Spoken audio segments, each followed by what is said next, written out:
Listen, guys, I screwed up. We came up with a podcast idea, and I did not do my research, and I used the same name that Donut Media already uses, Wheelhouse. They do an automotive information series called Wheelhouse. I encourage you to check it out. You'll see in today's video a Wheelhouse logo on the car that, we vinyled on there, and we might say it a couple times, might be crudely edited over, but listen, end of the day, they're already using the name, so we're gonna change our podcast Last Second Audible to The Wheelman, which I honestly think it's a great name. It works out just as well. And that's it. I screwed up. This is just a lesson in life. Do your research before you choose a name for something. Sometimes it just won't work out. But like I said, I made a mistake. We're fixing it. Sometimes the best things come from making mistakes, and here we are. Hope you guys enjoy the show. Ladies and gentlemen, welcome to the first episode of the Wheelman podcast. We wanted to come up with a cool new series that, listen, if you guys don't like it, we might not keep it. If you guys love it, this show might have its own channel in a little while, but hey, listen, we're gonna start off today. This is the first episode of the Wheelman podcast. And today what you're gonna see is a guest comes to the Freedom Factory. They're gonna be doing laps in our Wheelman lap car in two different formats for today. So we're gonna have an oval track layout, the normal oval, and then we're also gonna have a road course style layout. By the end of the show, we want you guys to drop a comment below and decide which one you guys would like to see for the future. We have a lap times board that we'll be putting each guest's time on. I wish I had it, it's beautiful. And every time a new guest comes, they'll be driving the same exact Crown Vic that is equipped with brand new Nitto NT555 G2s. We wanna make sure this car is consistent and replaceable in case someone crashes. This is a 182,000 mile Stallion, but I promise you all Crown Vics run the same, no matter their miles. First guest on the show today is Jeremy Formato, our beloved tuner from up at the shop. You guys know him as Faster Proms on YouTube. Very excited to talk with him. First things first, he does his laps. Then we're gonna sit down, have a quick interview with Jeremy, and then show him his times. All right, Jeremy, welcome to the first episode of Wheelman. You're the first guest. I'm honored. And I knew you'd be great for this because you are a phenomenal driver. Let's go with so-so. Phenomenal father, and you're a great person to be the first guy on the show. So, well, thanks. This goes actually way back. We had a little itty bitty conversation in that we went full circle here, and the fact that doing the old Stig thing way back with the reindeer deal, it was pretty awesome. Yeah, I mean, I'm gonna be honest. I thought this room was twice as big until this morning. I got here today. I literally thought this room was twice as big. Because I was telling Chris, and I was like, you know what, we're going to do this. I was like, we got plenty of room. We'll make the little room by the track our new showroom. And I got here today, was not impressed by the size, even though I've been in here many times. I think once this table is in here, that'll change. So sorry about that. We're good. We're good. So, guys, one of the things we're going to be doing on the show is right after our guests make their laps, we want to bring them in here. We want to bring them in here while they are, for lack of better words, hot and bothered. Did that Crown Vic hot and bother you? I was a little fatigued. You know? A lot of guys, they bring people on their show. They want them to be comfortable. We don't really care about that. Uncomfortable. We want you to be uncomfortable. That's why it's 96 degrees in here. Not a lot of room. We wanted to really just calculate on that. And you've got sweat on the table right there. There's sweat on the table. And that's what this show is about. So you're in your element, and we brought you here to ask you some questions. Jeremy and I have known each other since 2014-ish, 2014, and we really didn't get to know each other very well until you tuned the C7. We kind of knew of each other. We had raced in Mexico a time or two. Tijuana, in fact. Yeah. Tijuana. And then we became buddies after my car was running bad the night we were racing. And that was friend of ours. Driver. That was driver. Probably both at the time. Friend of ours was like, dude, go ask Jeremy to tune your car. Once we did that, I was kind of getting into YouTube, and then it all started. And the funniest thing is, at the beginning of everything, when I first would hold up a camera to you, you were like a tree. You're like, yeah, I gave it some timing. Leave me alone. And now look at you. You have how many subscribers on YouTube? 352, I think. Man, what's that? What does that feel like? What kind of change has that brought to you? It's a different, totally different gear, totally different. You know, you definitely inspired me, showing me what you were doing and all that. And I don't know. I mean, being a tuner is really, really, really tough. There's a lot of stress. There's incessant demands, and just it's something that a lot of people want to do, but it's very, very demanding. And I think when you have a family and kids and stuff, it's like you gotta kind of. It's hard to think about that, and I kind of wanted to, change gears and still do it some because it's addictive, but. And it obviously is a great revenue source. Yeah, it's good. Yeah. I mean, I've learned firsthand recently how difficult tuning is because I was always on the one side of the camera saying, like, oh, I want to make, this is how much I want to make. And now it's like, I'm the guy saying, this is how much I wanted to make, and I'm the guy tuning it. Yeah. And that was, when I blew the hole in Ruby's piston, I was like, damn, I screwed up. It had finally hit me. I think the quality parts had saved me for so long, and then I just really pushed the envelope. It can happen in a minute. Can happen in a second, really. In a second. Yeah. So, and then how long have you been tuning for? Oof, this is this is like right at 20 years. So yeah, I started in 2000. So my dad passed away right at exiting high school in 2000. So and I had been dabbling a little bit with tuning right then, and then right after he passed away, I was like, as a graduation present, I got an 85 Corvette. That was my first hot rod, and had a good old small block Chevy ZZ4 in it, real ripper. She really put down like 260 or something like that. Ripper. And did heads and cam to it and all that, and changed a bunch of stuff, and eventually got it to make 350, and then I had nitrous on it, and there's a bunch of stories related to that. But I know how much you tinker with your cars now, so I can only imagine when you're fresh out of high school. It was much more tinkering. All you really did was focus on your car, probably. Pretty much, yeah. So I think this is a good time to talk about Faster Proms, the name, because I think it didn't make any sense to me as a youngin. Still the biggest question I get. Can you please explain that? Okay, so following up with, as I said, when my father passed away, it really wasn't. It was just Jim Formato, ESE, which was electronic systems engineering. So my dad actually used to come from doing satellite dishes, and then in '85. He started tinkering around with fuel injection. He got a small block Chevy, and there was a TPI, and then put it in like a '82 S10, which is kind of comes full circle to the S10 that we have now. Yeah, that's why I got that same car. It was an extended cab, whatever. Yeah. So kind of paying homage to that. But put it in the truck, and the truck went slower. And so basically, that's where he got into the tuning. And then as he passed away, he was really top of the game for that for a while. Yeah. And then after all that happened, my mom wanted to, get the business a little bit more established, and she was never really a tuner, but she just did, the organization part and secretary part and all that. And so I had to kind of step in and support my mom, and she's like, we need a name. So, Fast Chips was already taken, and that was really like, so Proms was the very quick next name to go to, because it was synonymous at the time. Prom and a chip was programmable read-only memory, but everybody still says chips, but Proms didn't really stick around. I had never even heard of Prom. I knew what a chip was. They were like, oh, you got a chip in that? Yeah. And then you told me Prom is the same thing. Yeah. So Faster Prom or Faster Chip. Yeah. That's pretty interesting. Yep. Good old mama. Yeah, she's Pick a great the name. lady. She really is.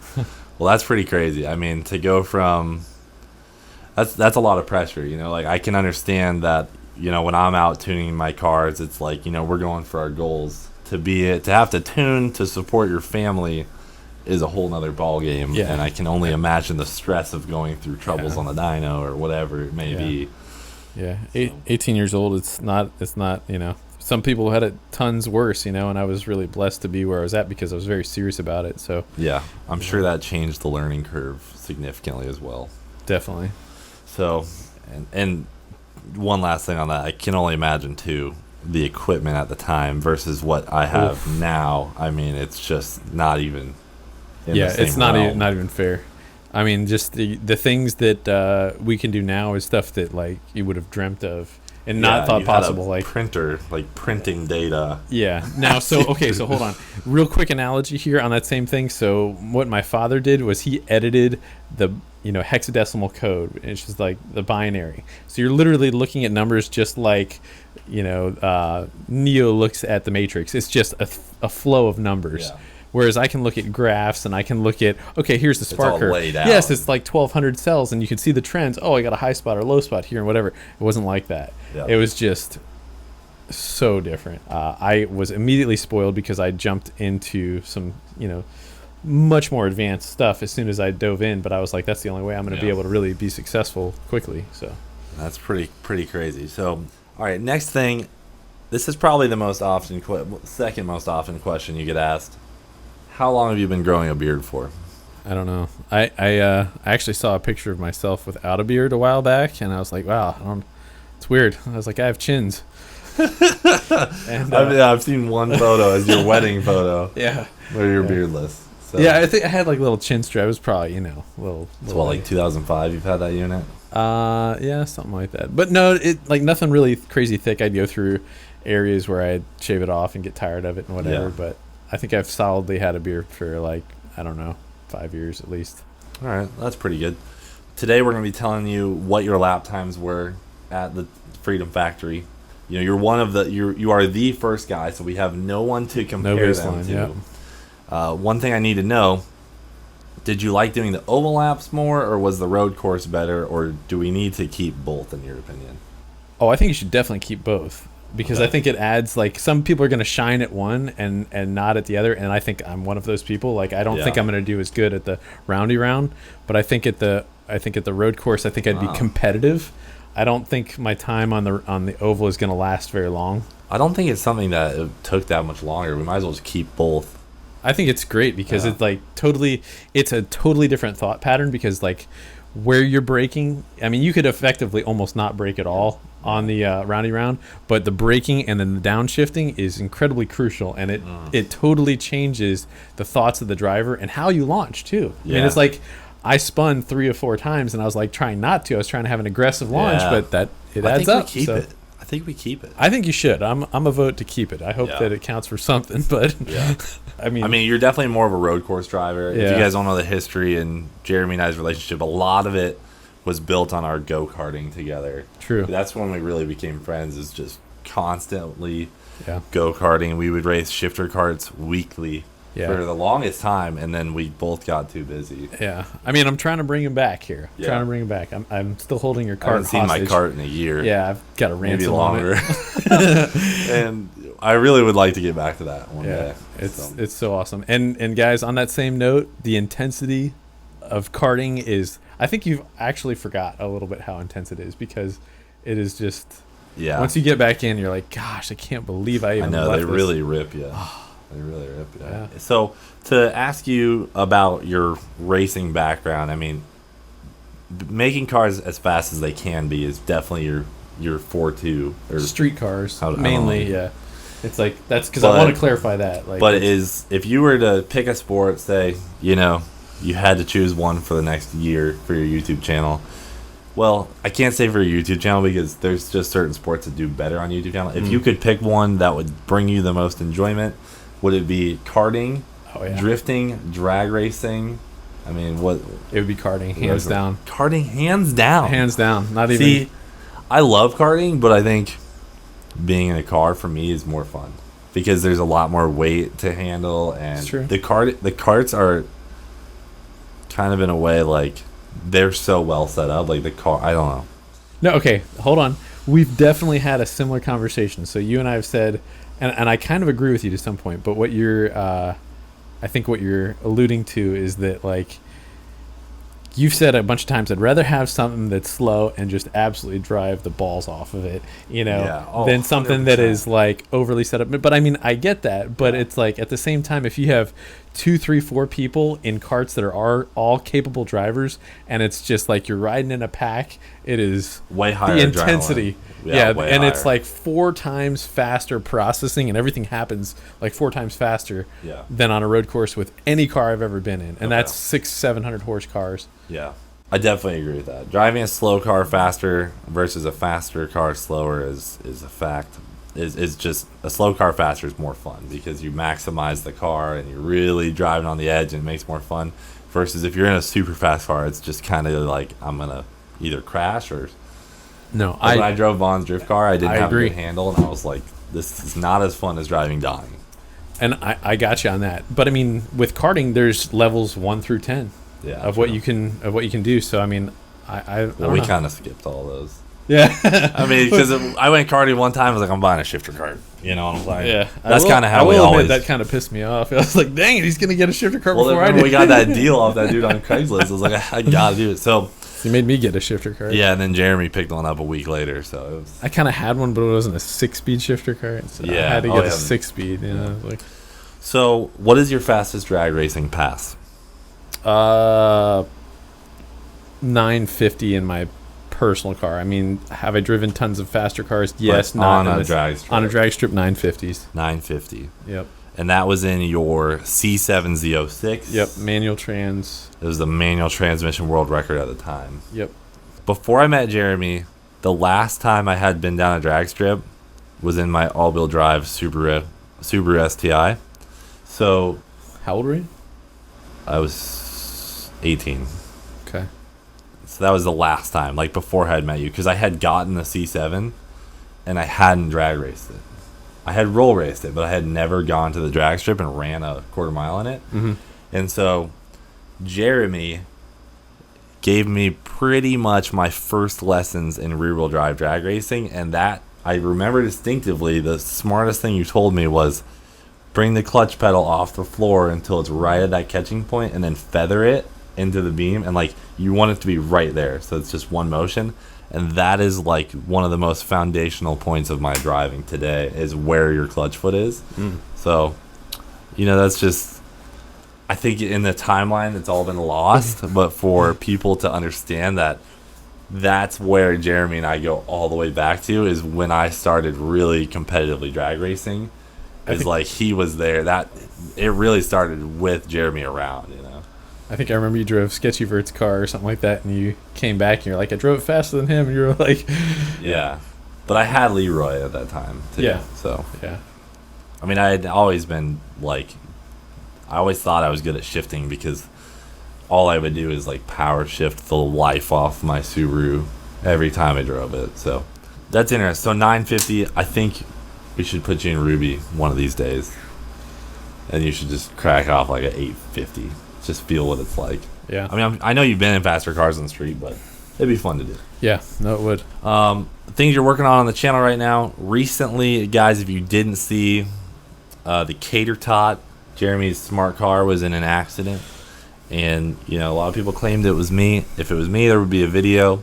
That's all I'll say on that topic. But you're now repairing it, and that's what's coming up on the channel, correct? Yeah. We got that. We got a number of things. That's a hot one though. Like it's definitely been integral to the growth of our channel, and bringing it back. The car, huge. The car in general it just gets a lot of attention. It's a really cool project. It's something that's outside of our wheelhouse, but it's so different. It's just you cannot ride or drive in that car and not come out with a perma grin. It is just. I still haven't been in it. Yeah, it's a shame.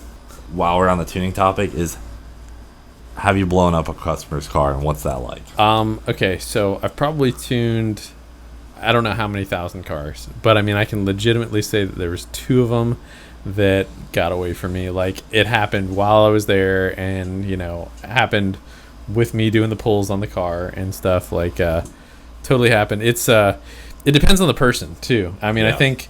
like if it's like me saying I need you to maximize this car. Yeah, and I mean, like, most of the time naturally aspirated stuff is hard to kill. So young aspiring tuners and all that, a naturally aspirated car, it's pretty resilient. You could be way out in left field and more than likely you're not going to hurt it, and that could be repetitive. But With boost, way less forgiving.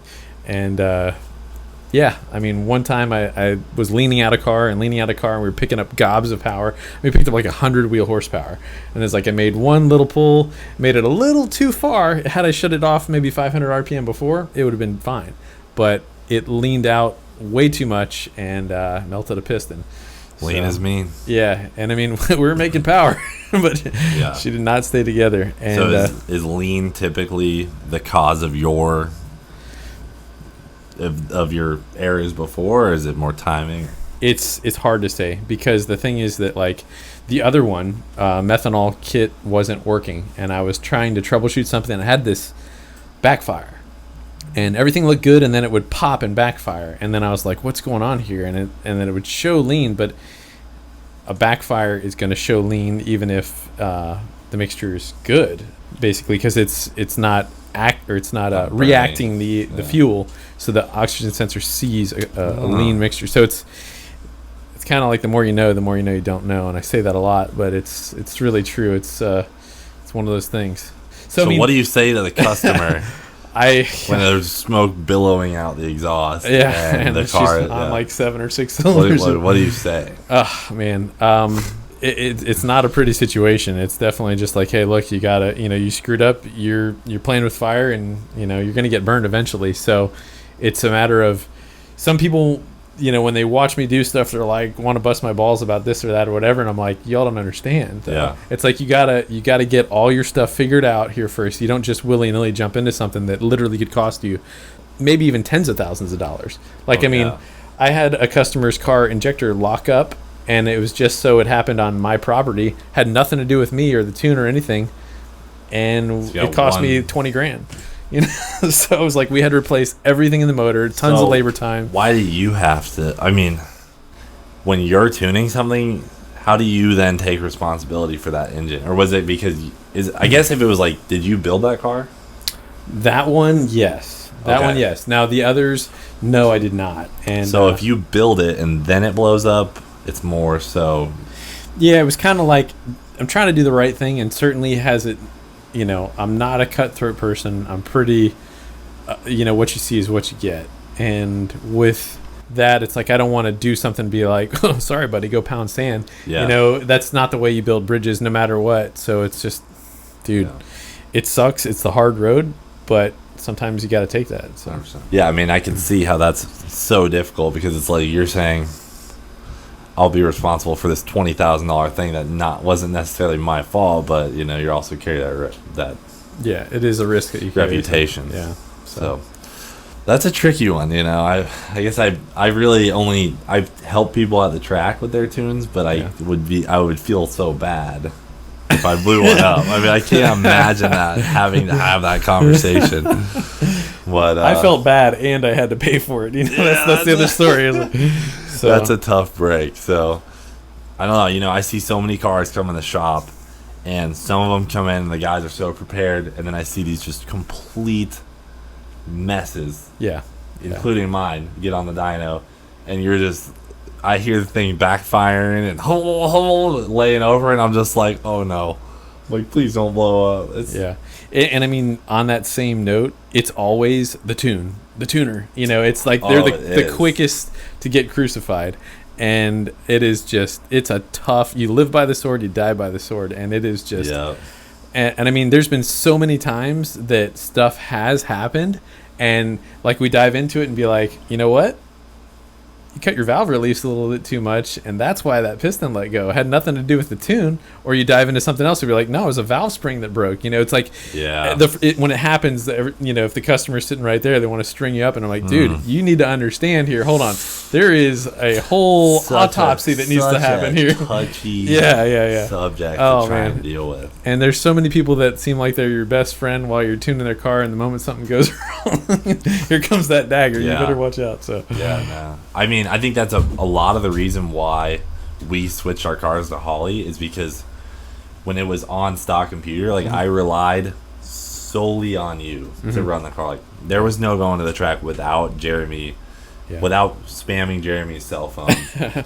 and honestly, I mean, I'm glad that you did, and I'm glad that I hooked you up with Kevin because he's a freaking awesome dude. And I mean, the safety measures in the Holly, 100%. It's for drag racing. For what you're doing and the level you're trying to push. And honestly, it's like I'm too busy with stuff, and it's like I'm trying to dial it back. And it's just like, if there's so much support that has to go along with something, and the user friendliness of the Holly is it matches it matches what you're doing well. So I think a lot of people ask, why doesn't Jeremy tune your cars? Well, you tune the cars that have the ECUs that Jeremy's typically does, but the Holly and everything, it's just Kevin is a Holly certified tuning professional, so that's why we've made that switch. But and it's not that I can't, but Kevin is so advanced at his knowledge of that, and it's like I can definitely get by on the Holly, but again, I would yield to Kevin's expertise most definitely. Well, that's why he was there the first day we did the Holly. Thank God he was, because we had no idea. This is a little weird. So I guess last up, as we just kind of wrap it up and get ready to show you your lap times. I know you're a busy guy. You've got 2 boys, a wife, 7 golden retrievers, correct? Yeah. Is it 7? Yeah. That's a lot of meat. And you're a really busy guy, but what can we hope to see in the future with the channel? I mean, what's your plan? Are you trying to get the cater tot really back up and going and go drag race and drift? What's your agenda? We need to get our S10. We're fighting little demons here and there. In fact, we're fighting similar demons what you're fighting with Leroy as far as breaking main shafts and stuff. So we're looking to try and figure something out with the S10. It has yet to do, we've gone a mid 10-second pass on low power, so that's one of the things. The S10 is a big one. Potentially, we had talked about doing some sort of automatic, and Uncle Sam. Power Glide. Power Glide is live, brother. And then I would like Cater Tot I'd like to see it set some sort of record, because it's wild. It just needs to be safer. Yeah. It just needs to be safer. So 100%. It's like I might run an 1/8 mile before I can. I don't know yet, but it needs to be extended and widened. And one thing that we haven't had it in a long time is my dad's car. And that has had transmission stuff, and it's like literally the car's in it. We get pushed out of the shop. We forget about it ourselves. So we got to get that thing back, and I'd like to get that thing to make its best official pass ever, faster than my father that went. And I don't see any reason why we couldn't run a bottom 10, maybe a high 9. What was your dad's record? He went 1070s in 1996. Dude. That's so it's insane. like naturally aspirated in this type of DA. Yeah. So if you would have thought, hey, in New Jersey DA or Maryland DA sometime around winter, the car probably could have gone 1030s, but. Well, I would love to see that, and I would love to set up. We're going drifting today, which will be fun. But I'd love to set up a thing where you can drag race Ruby sooner than later. We should make that happen.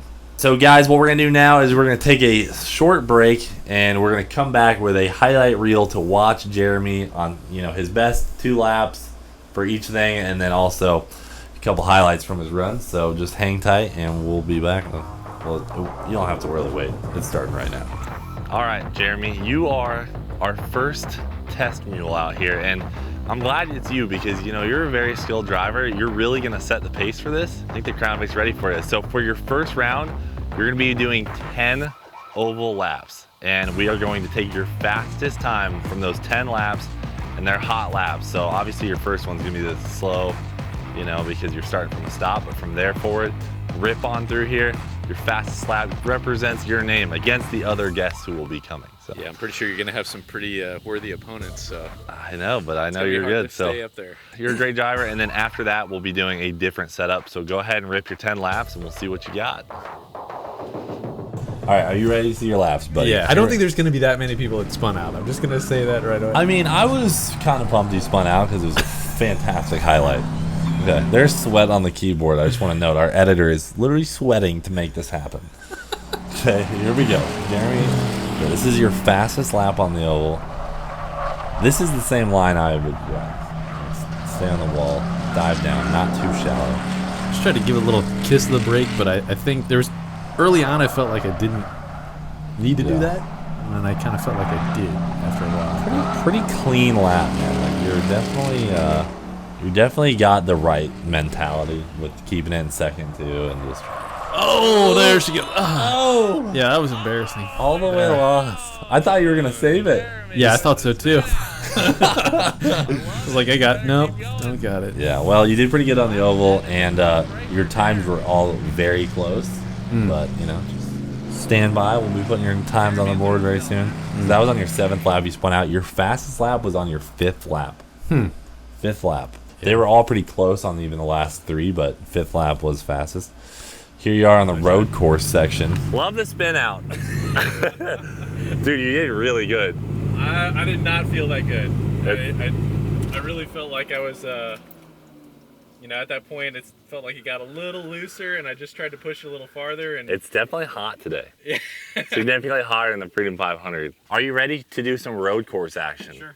So you have to start from a stop every time. Okay. You get 4 tries. I'm gonna show you the course right now. Yeah. Okay. So you'll be starting from a stop right here. Take off. We gotta go first here. Yeah. Little note to whoever does. Oh, he was using the gears. All right, you're gonna be turning in here. Okay. Hairpin left. Ooh, wow. I like it. Okay. Beautiful, beautiful. Around the corner.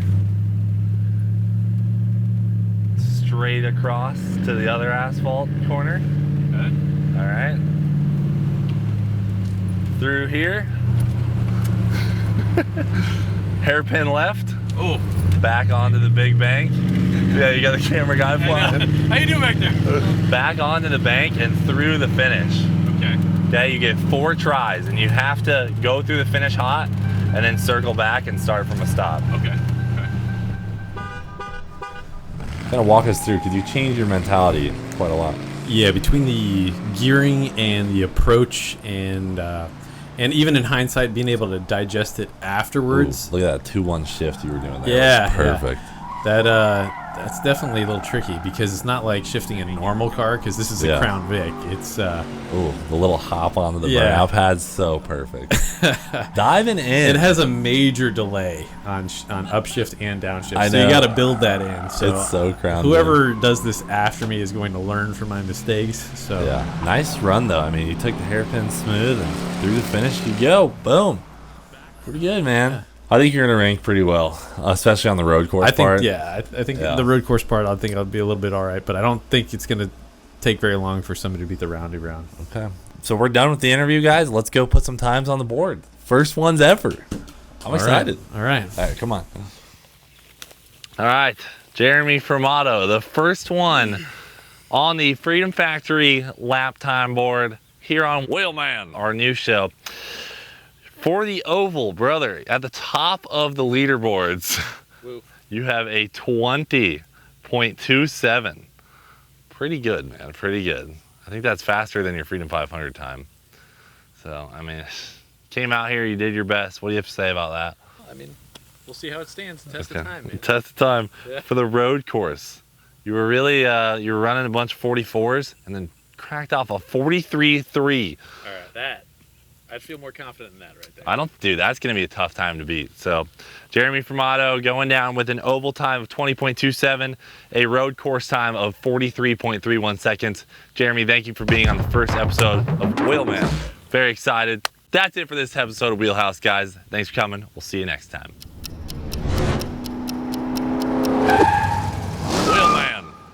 Wheelman. Here on the Wheelman podcast. Honestly, sounds fine, dude. Frick, we screwed up. Here we are, you know? What do you do?